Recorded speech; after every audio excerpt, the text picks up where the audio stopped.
Today's video we're going to talk about the rocker switch removal tool line that I have come up with. You got the working end here, and then this end's for your hands to grab. So Mac, gray one, start with that one. So you got your rocker switches. Obviously this is the dash out already. You're just going to take it, slide the tool over the rocker.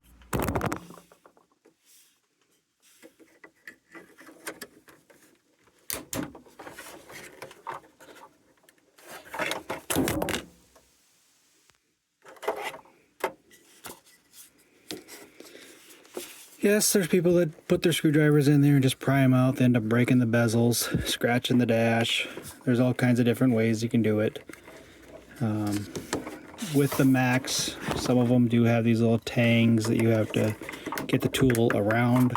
Once you get it around, pops it out, drops it out, and just pop it right back off again.